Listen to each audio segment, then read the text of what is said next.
రాజకీయ దురుద్దేశంతోనే ఎలాంటి ఆధారాలు లేకుండానే సీఎం రేవంత్ రెడ్డిపై ఈడీ ఛార్జిషీట్లో పేరు నమోదు చేసి కేసు పెట్టిందని ఐటీ శాఖ మంత్రి దుద్దిళ్ల శ్రీధర్బాబు తెలిపారు. బీఆర్ఎస్, బీజేపీ కలిసి ఈ డ్రామాకు తెరతీశారని సీఎం రేవంత్ రెడ్డి పేరును ఛార్జిషీట్లో పేర్కొనడాన్ని తీవ్రంగా ఖండించారు. మేడ్చల్ జిల్లా కీసర మండలంలోని బాల వికాస కేంద్రంలో ఏర్పాటు చేసిన యువజన కాంగ్రెస్ శిక్షణా శిబిరంలో మంత్రి శ్రీధర్బాబు ముఖ్య అతిథిగా పాల్గొన్నారు. ఈ సందర్భంగా వారు మాట్లాడుతూ దేశం కోసం నెహ్రూ, ఇందిరాగాంధీ, రాజీవ్ గాంధీతో పాటు రాహుల్ గాంధీలు ఎన్నో త్యాగాలు చేశారని, వారి త్యాగాలతో పాటు కాంగ్రెస్ పార్టీ బలోపేతానికి చేయాల్సిన కృషి తదితర అంశాలపై శిక్షణ ఇస్తున్నామని తెలిపారు.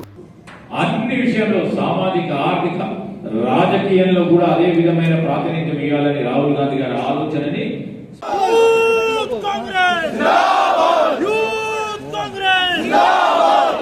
రాజకీయంగా మరి ముఖ్యమంత్రి గారిపై ఈడీ కేసులు పెట్టి బెదిరించే ప్రయత్నం జరుగుతూ ఉన్న సందర్భం కనబడతా ఉంది. తెలంగాణ రాష్ట్రానికి సంబంధించిన ముఖ్యమంత్రి రేవంత్ రెడ్డి గారు ఈరోజు ఈ రాష్ట్రాన్ని అగ్రగామిగా నిలిచాలని చేస్తూ ఉన్న ప్రయత్నంతో పాటు కాంగ్రెస్ పార్టీ ఇంకా కూడా బలంగా ముందుకు పోతూ ఉంది.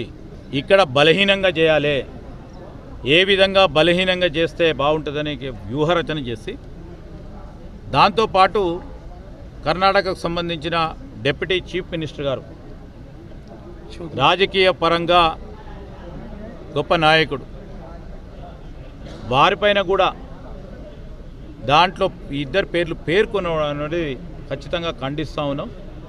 ఎందుకు చెప్తా ఉన్నామంటే కాంగ్రెస్ పార్టీకి సంబంధించిన 2 రాష్ట్రాలు ఇవి.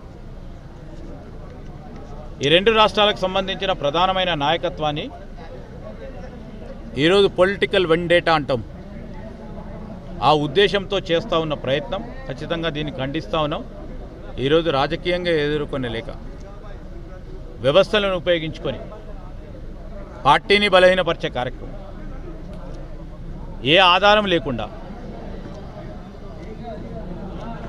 ఇష్టారాజ్యంగా అడ్డగోలుగా దాంట్లో పెట్టడం అనేది సరికాదు, ఖచ్చితంగా ఖండిస్తూ ఉన్నాం. రెండోది బీఆర్ఎస్ పార్టీ నాయకత్వం, ఆ యువతరం అంటే ఈ మోడర్న్ యుగంలో మన పార్టీకి సంబంధించిన అంశాలన్నింటిని కూడా వారికి తెలియజేసి పార్టీ నాయకత్వాన్ని చాలా సంవత్సరాలు జవహర్లాల్ నెహ్రూ గారి దగ్గర నుంచి మొదలుపెట్టుకొని భారతదేశానికి ఏ విధంగా ఆ కుటుంబం కానీ ఏ విధంగా ఎన్ని త్యాగాలు చేసినారో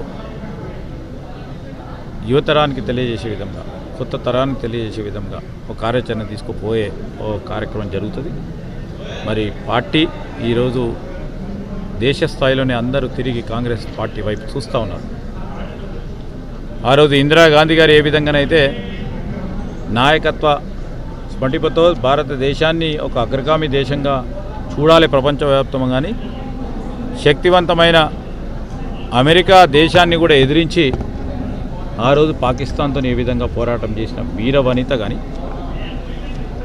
ప్రాణాలు త్యాగం చేసి, అదేవిధంగా రాజీవ్ గాంధీ గారి ప్రాణాలు ఈ దేశానికి సంబంధించి త్యాగాన్ని కూడా గుర్తు చేస్తూ, రాహుల్ గాంధీ గారుకి పదవులు 2 మారు వచ్చినా కానీ ప్రధానమంత్రిగా తీసుకోకుండా కేవలం ప్రజల గురించి పనిచేస్తూ ఉన్న ఆలోచన విధానాన్ని ఈరోజు యువతరం కూడా అవలంబించే కార్యాచరణ కూడా ఈ ట్రైనింగ్లో ఒక మోటివేటింగ్ భాగం. మరిన్ని అప్డేట్స్ కోసం మా ఛానల్ని సబ్స్క్రైబ్ చేయండి.